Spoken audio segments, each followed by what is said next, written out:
America যুদ্ধ চালিয়ে ইরানকে পুরোপুরি ধ্বংস করুক, এটি চাইলে তাদের $5 ট্রিলিয়ন দিতে হবে। আর যুদ্ধ থামিয়ে ভবিষ্যতে শান্তির নিশ্চয়তা চাইলে জোগাড় করতে হবে $2.5 ট্রিলিয়ন।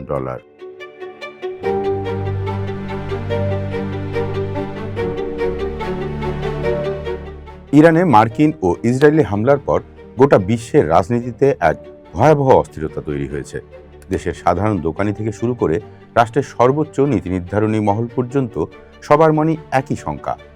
তবে বিশ্ব রাজনীতির সার্বিক পরিস্থিতি গভীরভাবে পর্যবেক্ষণ করলে একটি বিষয় স্পষ্ট হয়ে ওঠে, আর সেটি হলো এই রক্তক্ষয়ী যুদ্ধে আমেরিকা ও ইসরায়েলের পাশে তাদের পুরনো মিত্ররা একেবারেই নেই। উল্টো পশ্চিমা বিশ্ব এবং মধ্যপ্রাচ্যে যুক্তরাষ্ট্রের গ্রহণযোগ্যতা নিয়ে চরম বিভাজন তৈরি হয়েছে। ইরানের সর্বোচ্চ ধর্মীয় নেতা আলী খোমেনি একসময় বলেছিলেন তারা মানুষ মারতে পারমাণবিক শক্তির ব্যবহার করবেন না, কিন্তু তাকে যখন অন্যায়ভাবে হত্যা করা হলো তখন আমেরিকার মানবাধিকারের বুলি মারাত্মক প্রশ্নের মুখে পড়ল। বিশ্ববাসী এখন ভাবছে ইরানকে পারমাণবিক অস্ত্রমুক্ত করার নামে আমেরিকা উল্টো তাদের পারমাণবিক শক্তি অর্জনেই বাধ্য করছে কিনা। যুদ্ধের এমন অশুভ বিস্তারে পশ্চিমা মিত্ররা এখন চরম আতঙ্কিত। ন্যাটো মহাসচিব মার্ক রুটে পরিষ্কার জানিয়ে দিয়েছেন এই যুদ্ধে জোটগতভাবে জড়ানোর কোনো সুযোগ নেই। এটি সম্পূর্ণভাবে আমেরিকা ও ইসরায়েলের নিজস্ব সামরিক অপারেশন। যুক্তরাজ্যের প্রধানমন্ত্রী ক্লেয়ার স্ট্রমার আকাশপথে হামলা চালিয়ে ভিন দেশের সরকার বদলানোর নীতির তীব্র সমালোচনা করেছেন। ব্রিটেন কেবল প্রতিরক্ষামূলক অবস্থানে থাকতে চায় এবং আমেরিকার হয়ে অন্যের যুদ্ধে জড়াতে তারা সম্পূর্ণ নারাজ।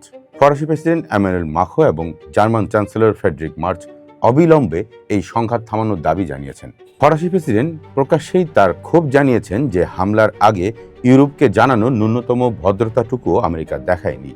ইতালির প্রেসিডেন্ট জর্জিয়া মেলোনি তার সরাসরি এই হামলাকে আন্তর্জাতিক আইনের পরিষ্কার লঙ্ঘন বলে অভিহিত করেছেন। সামগ্রিক পরিস্থিতিতে ইউরোপীয় ইউনিয়ন যুদ্ধের চেয়ে মধ্যস্থতার কূটনীতিকেই সমর্থন জানাচ্ছে। সংকটের প্রভাব এশিয়াতেও প্রকট। হরমুজ প্রণালী বন্ধ হয়ে গেলে জ্বালানি তেলের ভয়াবহ সংকটে পড়বে এশিয়া। জাপান এই হামলার প্রকাশ্যে নিন্দা না করলেও তারা যুক্তরাষ্ট্রকে কেবল তেলের বাজার স্থিতিশীল রাখার অনুরোধ করেছে, কারণ তাদের তেলের বড় অংশ আসে এই অঞ্চল থেকে।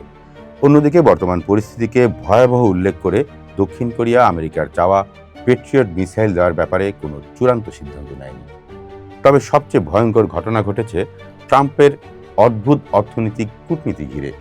ব্রিটিশ গণমাধ্যমে ওমানের সাংবাদিক সালেম আল জোহরির দেওয়া এক তথ্যে ট্রাম্পের বিশাল অঙ্কের চাঁদাবাজির খবর প্রকাশ্যে এসেছে।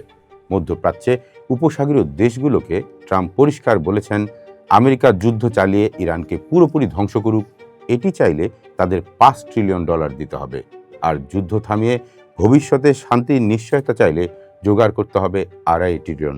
আমেরিকার এমন প্রকাশ্য চাঁদাবাজির প্রস্তাবে ক্ষুব্ধ সৌদি আরব ও সংযুক্ত আরব আমিরাত। তারা মনে করছে আমেরিকা তাদের সঙ্গে অনেকটা ভাড়াটে বাহিনীর মতো আচরণ শুরু করেছে। নিজেদের মাটিতে মার্কিন উপস্থিতি পুনরায় বিবেচনার হুমকি দিয়েছে কাতার ও ওমান।